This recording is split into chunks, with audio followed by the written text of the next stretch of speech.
Bueno, esta mañana vamos a continuar con la serie del libro de los Hechos. La semana pasada nos quedamos en el capítulo 7, capítulo 7, versículo 37. Hoy vamos a leer del 38 al 60.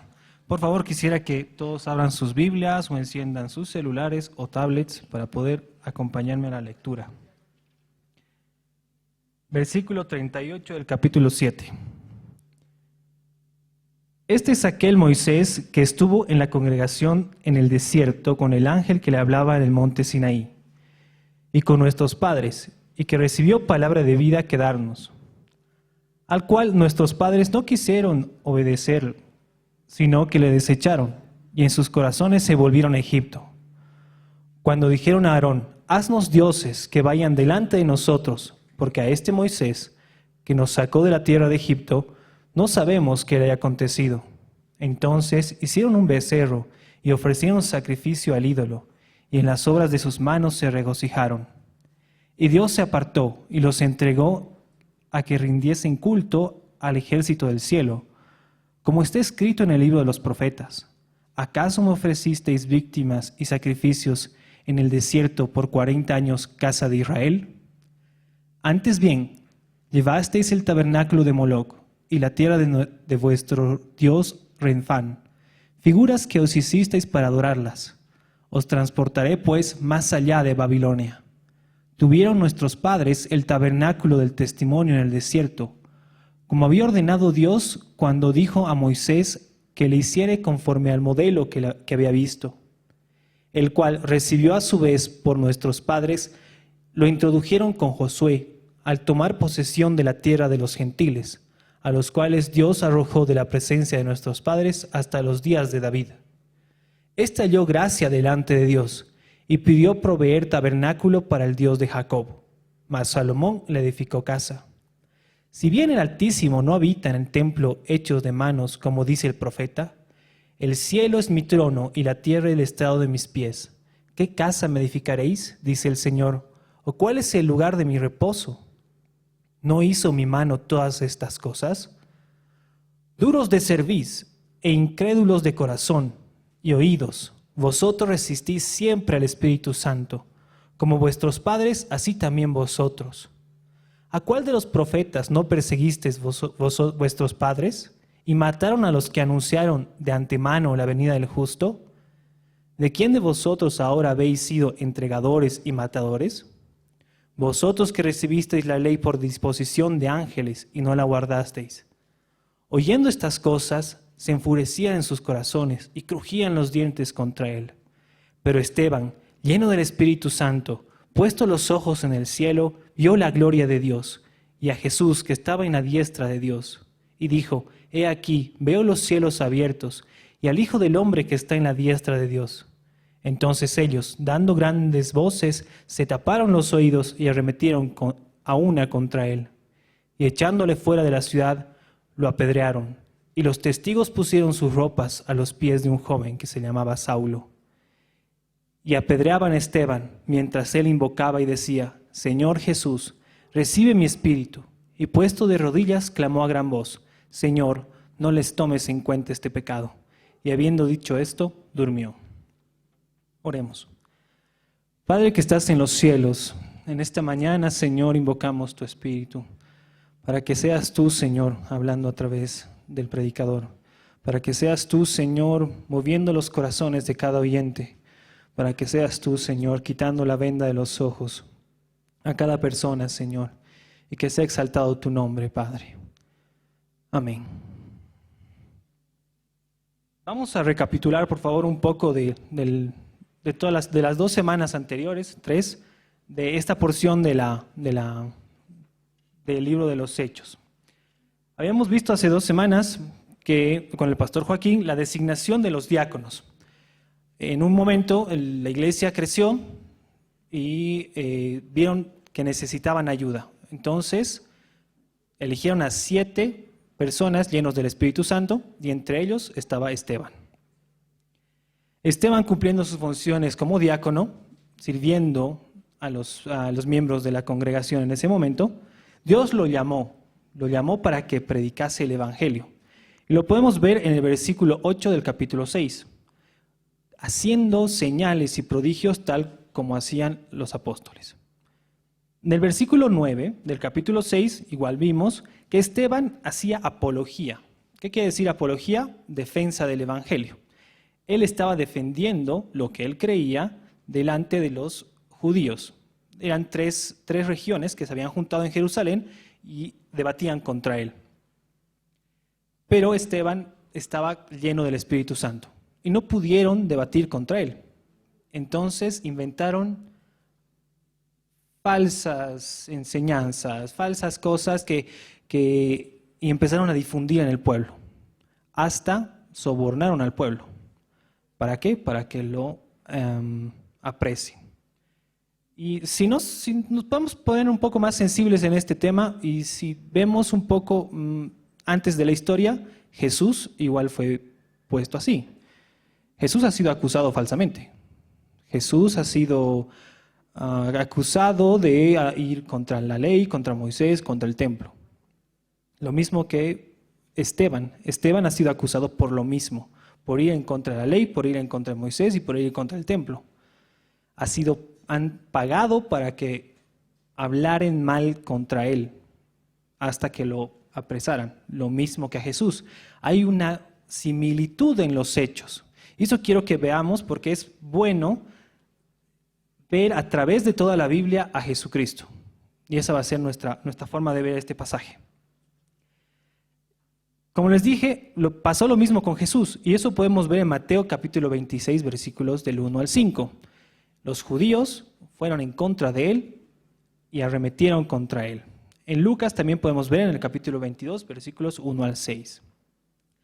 Al final del capítulo 6 del libro de los Hechos, Esteban es arrestado y llevado al concilio. El concilio es un grupo de judíos, de fariseos, saduceos, que se juntaban para dar juicio a alguien. Y entre ellos estaba el Sanedrín.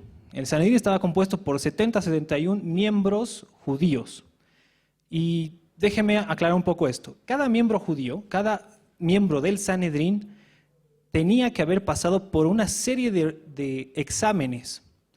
Y uno de esos exámenes era saber la Torá, pero de memoria. Y la Torá es el Antiguo Testamento, los cinco libros del Antiguo Testamento. Se lo tenían que saber de memoria. Entonces eran gente capacitada, gente que sabía lo que estaba en su cultura, lo que estaba en su religión, lo que vivían. Entonces estaban delante de Esteban. Y Esteban delante de ellos siendo juzgado, siendo acusado falsamente. Entonces ahí comienza la defensa de Esteban, el capítulo 7. Y les da la oportunidad a Esteban a que se defienda. La pregunta ¿es esto así? Le preguntan a Esteban.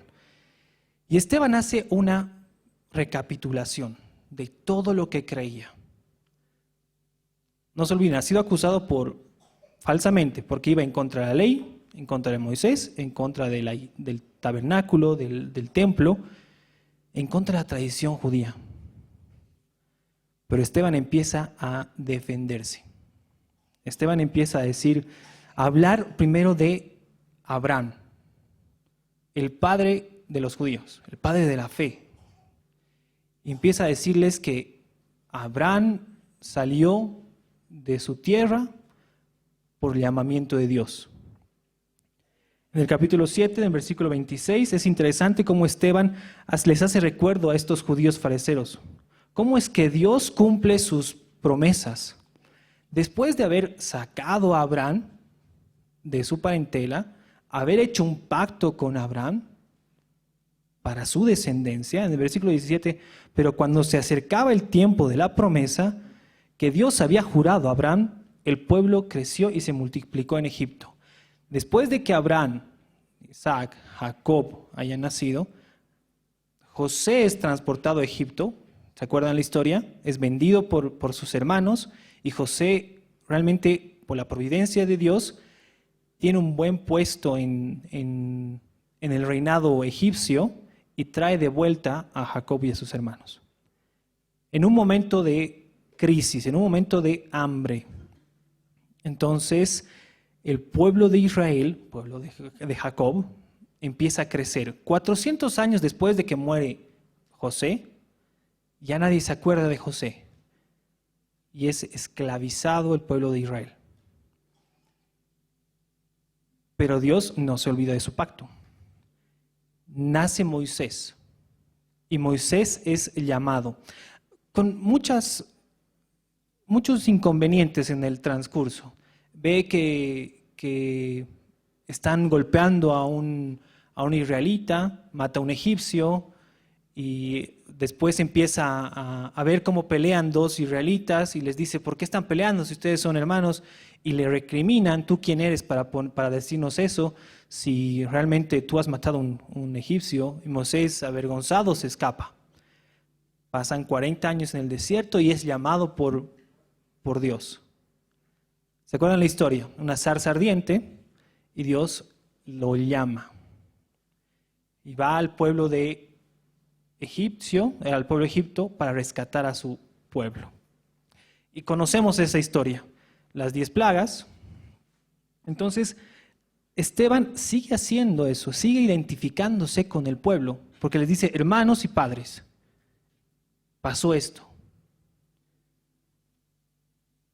Hasta llegar al versículo 37. Y antes de que lleguemos al versículo 37 del capítulo 7, quiero que cerremos esta idea. En el Éxodo nos cuenta realmente lo que pasó.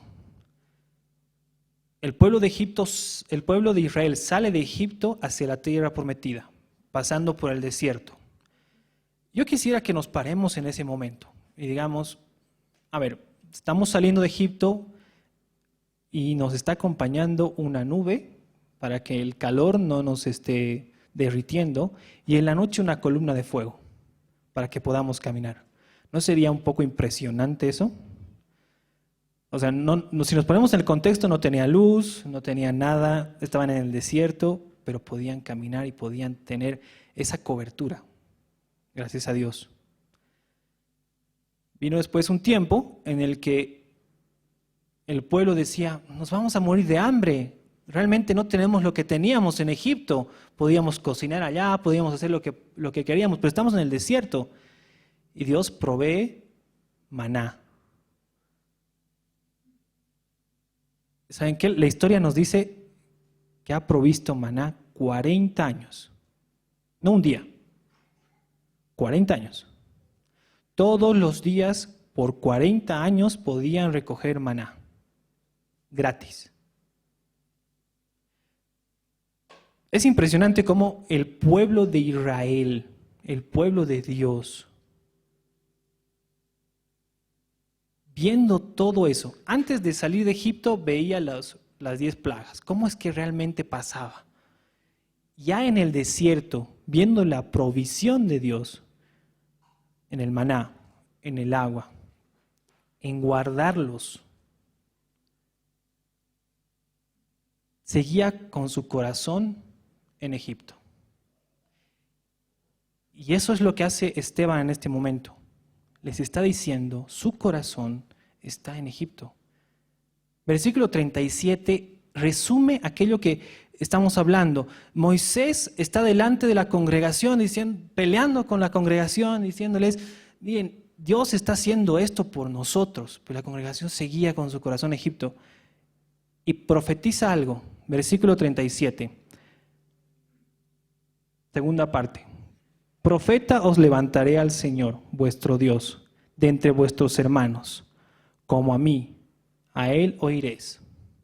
Esa es una profecía para Jesucristo. Y en ese momento, Esteban les está haciendo recuerdo. Porque Esteban se está parando delante del concilio, delante del Sanedrín, no solo para defender su posición, sino para acusar. ¿Quiénes son ellos? Pero desde su trasfondo, desde donde venían.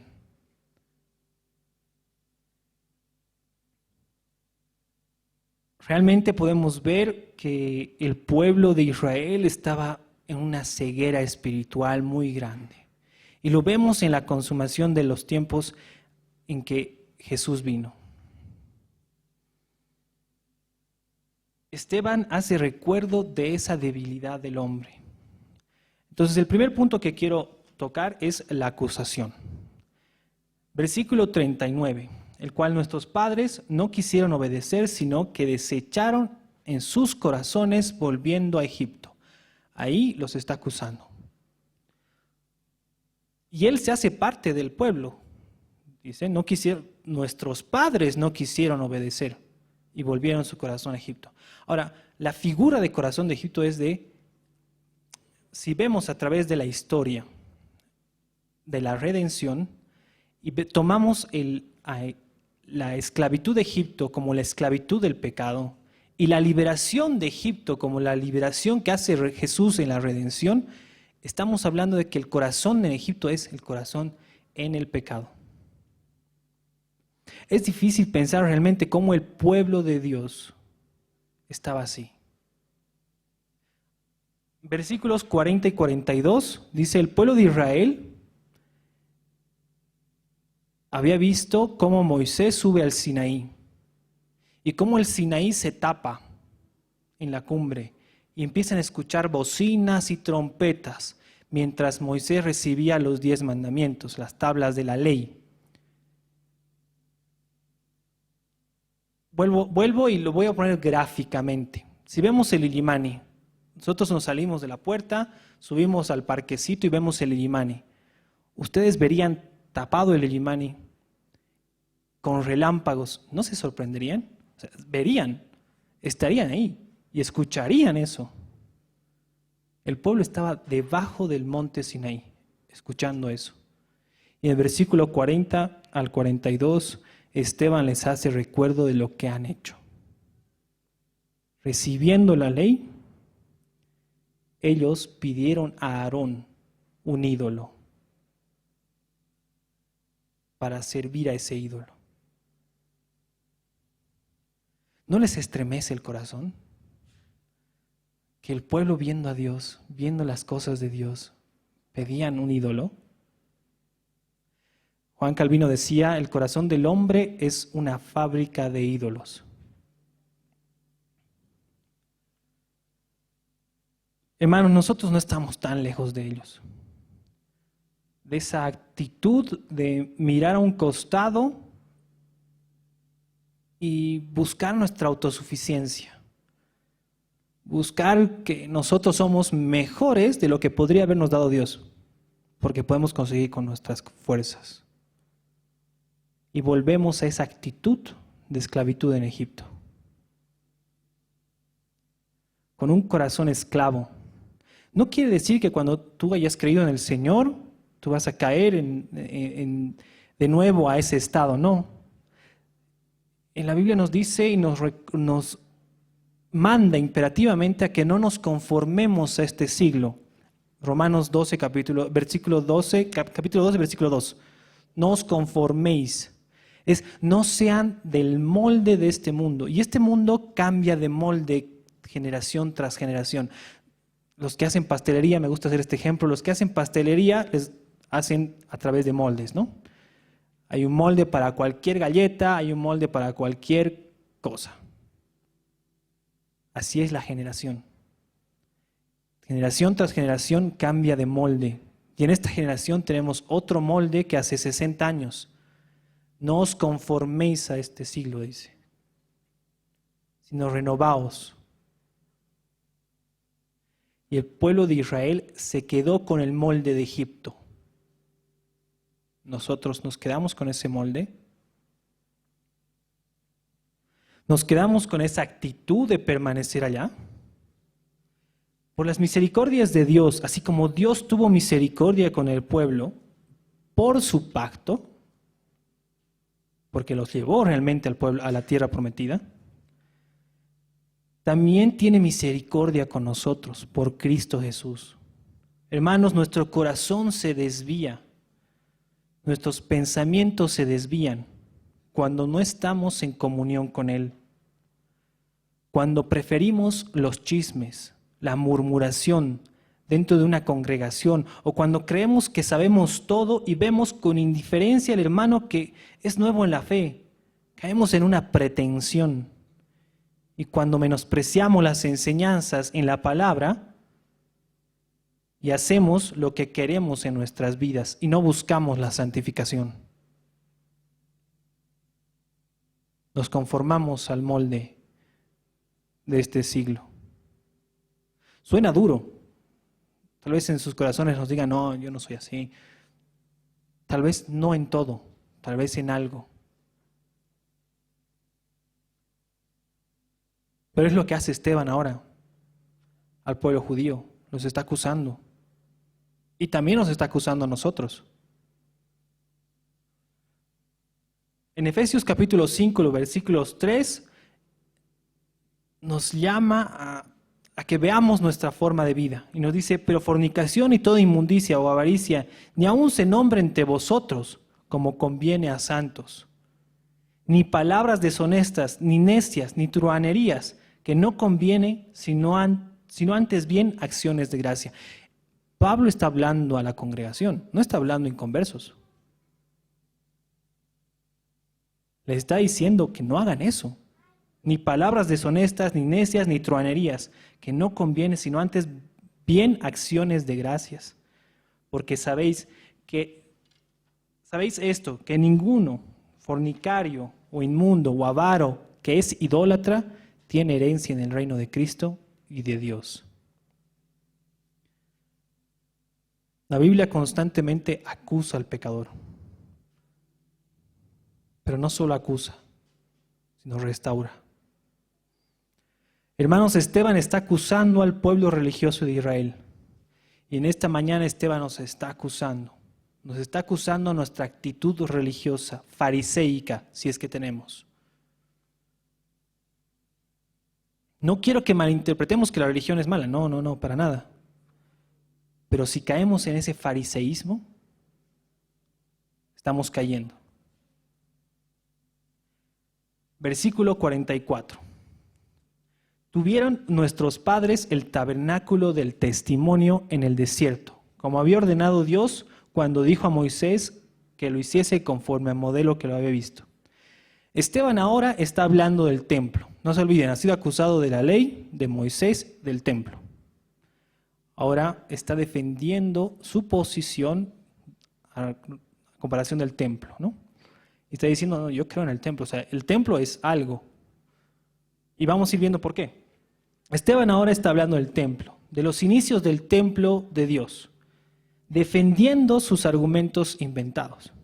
Esteban reconoce que Dios estuvo presente en el arca del pacto, que el templo fue construido por Salomón. Esteban reconoce la importancia del templo para desmentir esas acusaciones. Pero va más allá. Esteban deja claro que Dios no habita en una estructura, que Dios no habita en 4 paredes. Y les trae a la memoria el versículo del libro de Isaías del capítulo 66. Jehová dijo así, el cielo es mi trono y la tierra estrado de mis pies. ¿Dónde está la casa que habéis de edificar y dónde el lugar de mi reposo? Mi mano hizo todas estas cosas y así todas estas cosas fueron, dice Jehová. Pero miraré a aquel que es pobre y humilde de espíritu y que tiembla a mi palabra. No solo dice Dios, no necesito esto, sino que voy a mirar al humilde y al que tiembla en mi palabra.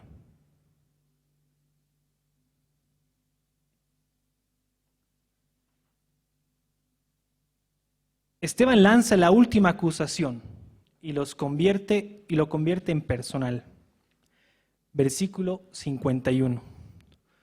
Duros de cerviz e incircuncisos de corazón y de oídos, vosotros resistís siempre al Espíritu Santo. Como vuestros padres, así también vosotros. ¿A cuál de los profetas no persiguieron vuestros padres y mataron a los que anunciaron de antemano la venida del justo, de quien vosotros ahora habéis sido entregadores y matadores, vosotros que recibiste la ley por disposición de ángeles y no la guardasteis? Hermanos, es un golpe al ego fariseico, al ego de ese momento, porque ellos guardaban la ley a rajatabla, pero no el corazón de la ley.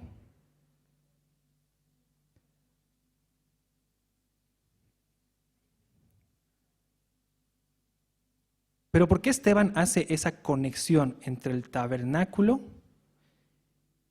y la acusación personal? Porque Esteban sabía que Jesús habitó en medio de esa generación. Juan capítulo 1, versículo 14 nos dice, y aquel verbo fue hecho carne y habitó entre nosotros. La palabra habitó ahí hizo tabernáculo. Lo mismo que en el tiempo de Moisés. El tabernáculo estaba en medio de la congregación, en medio de su pueblo, y Jesús estaba en medio de su pueblo y no lo escucharon. Por eso es que Esteban les dice, duros de cerviz e incircuncisos de corazón. Duros de cerviz quiere decir que no tienen la capacidad de humillarse.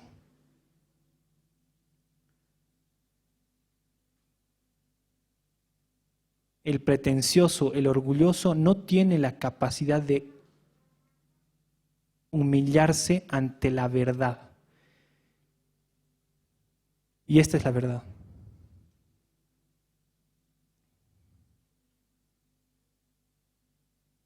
Esteban les está haciendo recuerdo que ellos vieron a Jesús, que ellos estuvieron con Jesús y que habitó en medio de ellos.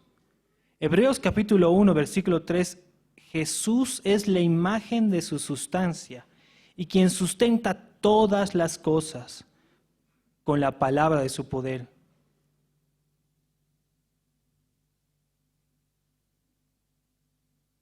Hermanos, Esteban nos está acusando.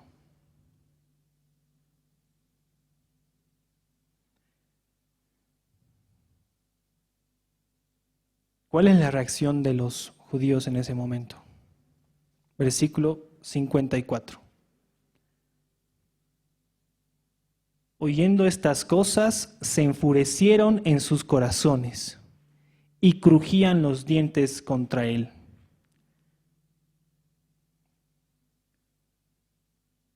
Esteban les dio en el ego. Esteban los acusó con los profetas, con la ley, con el templo, con Moisés. Se enfurecieron en sus corazones. ¿Alguna vez han escuchado el crujir de dientes? Es horrible. Es la misma figura que nos muestra Jesús en el infierno. El crujir de dientes, la rabia, el enojo, la ira. Y eso había en el corazón de los judíos al ser acusados. Hermanos, nosotros podemos caer en ese papel, podemos tener ese rol. Aquí aquel que no quiere escuchar las palabras de Cristo, aquel que no quiere por su ego, por su duro corazón caminar en la gracia y en el discipulado con Él, está cayendo en pecado, hermanos. Déjeme citar a la mamá de los hermanos Wesley. Decía, pecado es cualquier cosa que debilite tu razonamiento, que altere la sensibilidad de tu conciencia, oscurezca tu apreciación de Dios o que te quite la pasión por las cosas espirituales. En pocas palabras, cualquier cosa que aumente el poder o la autoridad de la carne sobre tu espíritu. Eso para ti se convierte en pecado, independientemente de cuán bueno sea en sí mismo.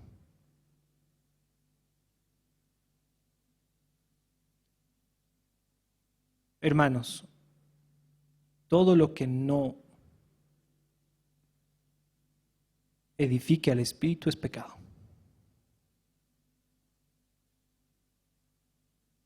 Veamos en nuestras vidas qué está pasando. Yo podría estar parado acá. El púlpito es bueno, en sí mismo. Pero si mi corazón no está dispuesto al Señor, podría estar pecando.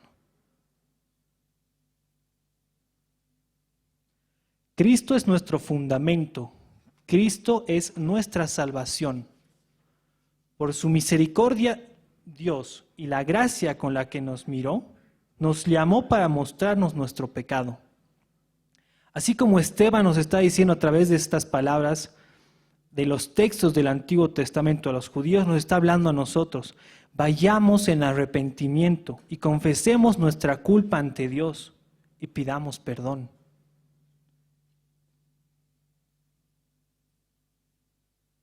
Hebreos capítulo 3, versículo 7 nos dice, por lo cual, como dice el Espíritu Santo, si oyereis hoy su voz, no endurezcáis vuestros corazones, como en la provocación, en el día de la tentación del desierto. Hay un llamado a sensibilizar, a no endurecer nuestro corazón ante la verdad.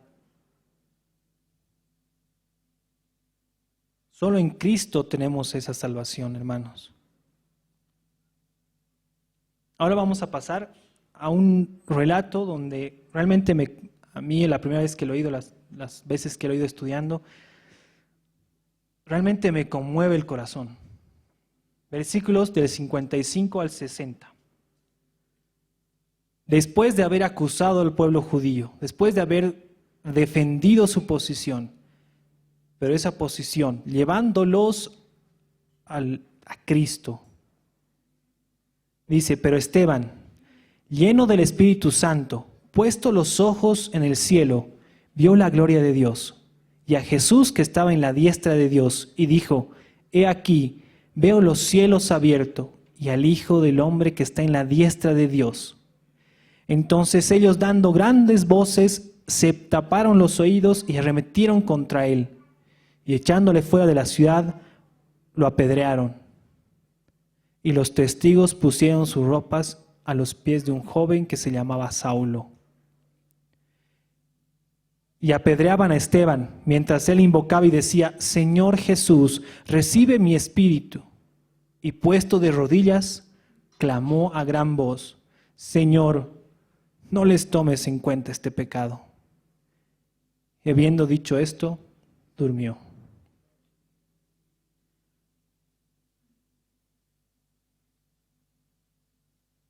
A veces no se puede evitar las lágrimas con este pasaje. Esteban es apedreado por lo que creía, defendiendo aquello que él creía. Y es el primer mártir en la iglesia.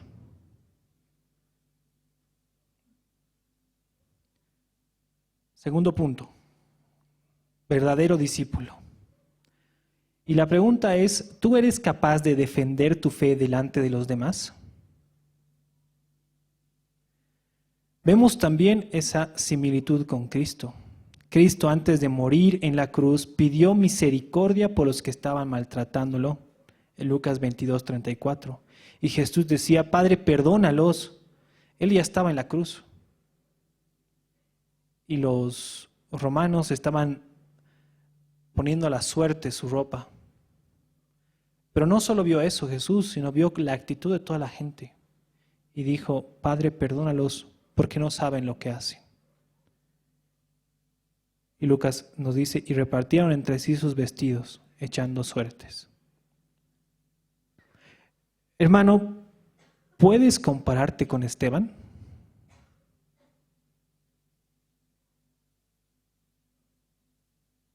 ¿Puedes decir que tú eres seguidor de Cristo en momentos buenos y en momentos difíciles?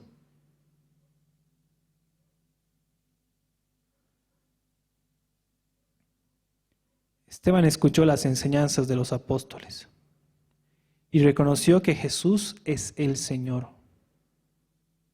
Volvemos al contexto. Decir Señor en ese tiempo era decir todo. Ir en contra de Roma, ir en contra de todo. Él entendió que ser discípulo de Cristo es parecerse más a Él. Hermanos, Nosotros venimos a la iglesia todos los domingos, tenemos nuestras reuniones, tenemos células, tenemos discipulados, pero eso está transformando nuestro corazón hacia Él, a parecernos más hacia Él. No románticamente, sino parecernos más a Él en actitud, en vida. Es lo que hizo Esteban, hasta el punto de morir como Él.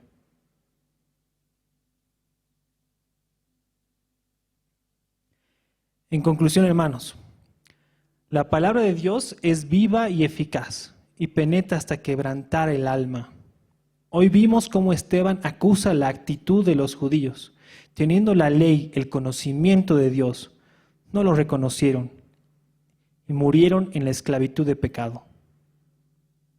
Nosotros no seamos insensatos. Escuchemos estas palabras que son de vida.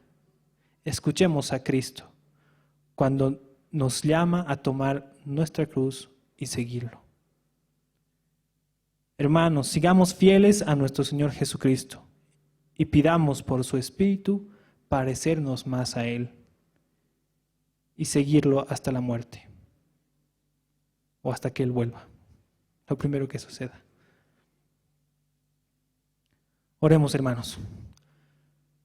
Padre que estás en los cielos, gracias te damos porque tú eres bueno y en esta mañana tú nos has hablado a través de tu palabra, Señor.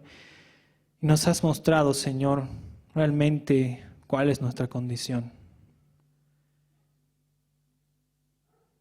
Padre, perdónanos, perdona nuestra actitud, perdona nuestra forma de vida, que no está de acuerdo a tu palabra, que no está de acuerdo a lo que tú quieres, Señor. Por tu Espíritu te pedimos, Señor, de que tú cambies nuestra vida, Señor. Perdónanos, Padre. Danos un carácter de acuerdo a tus palabras, Señor, y parecernos más hacia ti, Señor. Así como Esteban, Señor, defendió su fe ante gente que dominaba tu palabra, Señor, pero él creyó en ti, que tú eres la roca. Creyó en ti, Señor, y nosotros creemos en ti. Y prepáranos para defender nuestra fe en momentos difíciles, Señor.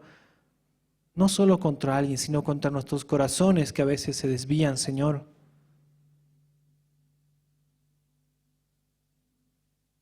Gracias, Padre, por este tiempo. En el nombre de Jesús. Amén.